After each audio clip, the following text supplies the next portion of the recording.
So hello guys, तो ये हमारी करंट अफेयर्स की रिवीजन वाली क्लास है। जनवरी 2024 के इंपॉर्टेंट क्वेश्चंस का हम लोग रिवीजन कर रहे हैं। तो चलिए स्टार्ट करते हैं फिर आज की क्लास बिना टाइम वेस्ट करे।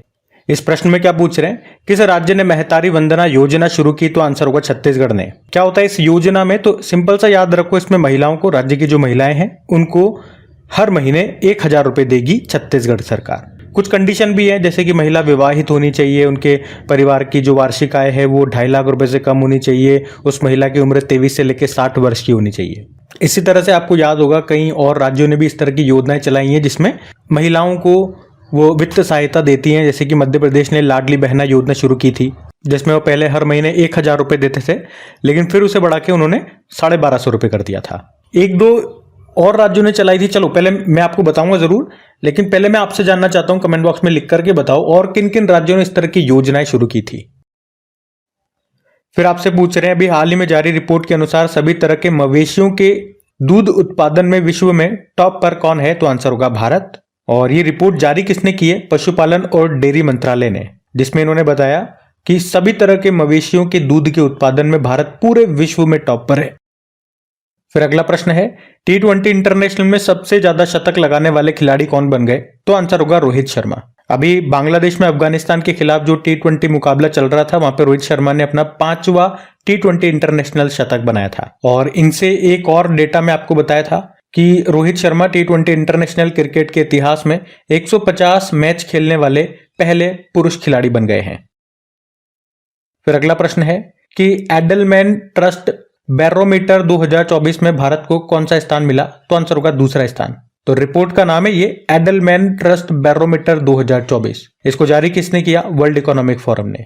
अभी जो वर्ल्ड इकोनॉमिक फोरम की 54th नंबर की बैठक हुई थी दावोस स्विट्जरलैंड में, वहीं पे ये रिपोर्ट इन्होंने जारी किया। क्या बताया इस रिपोर्ट में? तो ये रिपोर्ट बताती है कि जनता का सरकार और मीडिया पर कितना भरोसा है। तो इस मामले में पहले स्थान पे चाइना है और दूसरे पे है भारत। मतलब बताओ, जनता का सबसे ज्यादा भरोसा मीडिया पे और सरकार पे ये चाइना में है, और फिर उसके बाद नंबर आता है भारत का। वहीं सबसे कम विश्वास वाले देशों की बात करें तो फिर इंग्लैंड का नाम आता है। इंग्लैंड वालों को विश्वास नहीं भैया, उनकी मीडिया पे और उनकी सरकार पे, इस रिपोर्ट के अनुसार।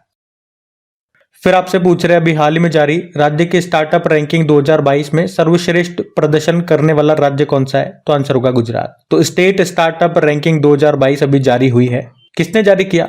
Department for promotion of industry and internal trade ने।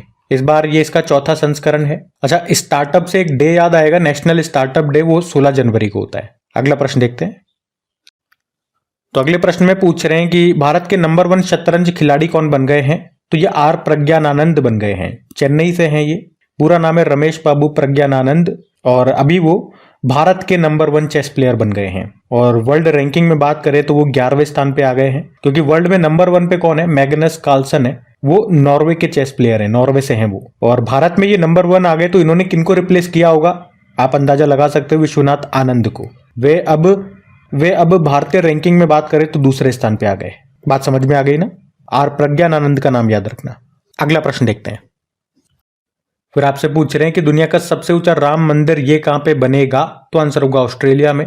ऑस्ट्रेलिया के पर्थ में बनेगा दुनिया का सबसे ऊंचा राम मंदिर, और इस मंदिर की ऊंचाई होगी करीब 721 फीट, और इसके निर्माण में लगभग 600 करोड़ रुपए खर्च होंगे।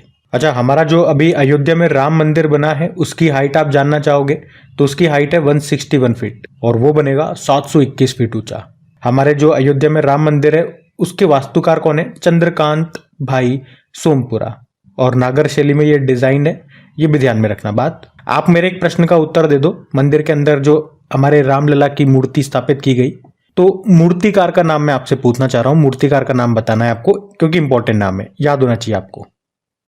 फिर अगला प्रश्न क्या है कि चांद पर सफल लैंडिंग करने वाला 5वां देश कौन सा बन गया है? तो आंसर होगा जापान बन गया भैया। जापान की स्पेस एजेंसी क्या है? जाक्सा, और उनका जो मून मिशन है उसका नाम स्नाइपर है, और अभी उसने सफल लैंडिंग वहां पे कर ली है। और इस तरह से ये अमेरिका, रशिया, चीन और भारत के बाद चांद पर सफल लैंडिंग करने वाला 5वां देश बन गया है।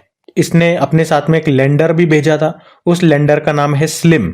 फुल फॉर्म होती है smart lander for investigating moon, मतलब मून को एक्सप्लोर करेगा ये।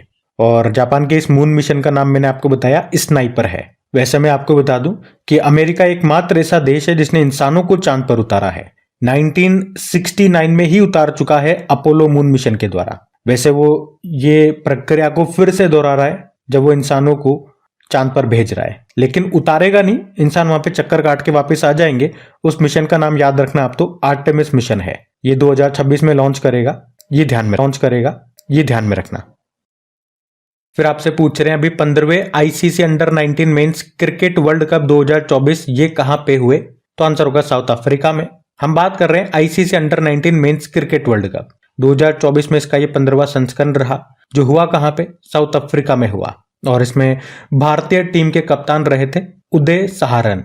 और मैं आपको बता दूं ये मैच तो हो चुका है, इसको जीता था ऑस्ट्रेलिया ने। किसे हराया था? भारत को हराया था, ये आप ध्यान में रखना। फिर अगला प्रश्न में पूछ रहे हैं कि हर साल 19 जनवरी को कोकबोरोक भाषा दिवस के रूप में मनाया जाता है। ये भाषा किस राज्य की आधिकारिक भाषा है, ऑफिशियल लैंग्वेज? तो आंसर होगा त्रिपुरा की। और इस बार 2024 में हमने 46वां 46 नंबर का कोकबोरोक भाषा दिवस मनाया। और 19 जनवरी को ही क्यों मनाते हैं, अगर ये जानना चाहो तो 19 जनवरी 1979 को कोकबोरोक को आधिकारिक तौर पर राज्य भाषा के रूप में यहाँ पे मान्यता दी गई थी, इसीलिए। फिर पूछ रहे फोर्ब्स के अनुसार गोल्ड रिजर्व के मामले में भारत कौन से स्थान पर है? तो 9वें स्थान पर है। तो फोर्ब्स ने ये डेटा जारी किया है, जो कि अमेरिकी बिजनेस मैगजीन है। तो इसने अभी गोल्ड रिजर्व के आधार पर दुनिया के देशों की रैंकिंग जारी की है, और उसमें बताया कि अमेरिका के पास सबसे ज्यादा गोल्ड रिजर्व है। तो इस लिस्ट में अमेरिका पहले स्थान पे, फिर जर्मनी बताया, फिर इटली बताया, भारत इसमें 9वें स्थान पे रखा इन्होंने। यूएस के पास कितना गोल्ड रिजर्व है तो वो बताया इन्होंने 8133.46 टन, और भारत के पास 800.78 टन है। तो इस हिसाब से भारत को इसमें 9वें स्थान पे रखा है, ये ध्यान में रखना। फिर पूछ रहे हैं अभी हाल ही में केंद्रीय हमारे जो विदेश मंत्री हैं उन्होंने किस भाषा को शास्त्रीय भाषा का दर्जा देने की घोषणा की? तो अच्छा इंपॉर्टेंट क्वेश्चन है, मैंने इस पे आपको सेपरेट एक वीडियो भी बना करके दिया था। तो इसका तो उत्तर हो जाएगा फारसी।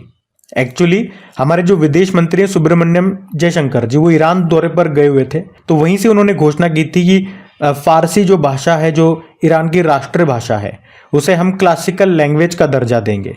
अभी भारत में 6 भाषाओं को क्लासिकल लैंग्वेज का दर्जा प्राप्त है, आप सभी जानते हो, जिसमें पहली तमिल बनी थी जिसे 2004 में मिला था दर्जा, और सबसे आखिरी उड़िया बनी थी जिसे 2014 में दर्जा मिला था, ये 6ठी बनी थी। और मैं आपको यह भी बता दूं कि न्यू एजुकेशन पॉलिसी 2020 के तहत फारसी के अलावा पाली और प्राकृत को भी क्लासिकल लैंग्वेज का दर्जा दिया जाएगा।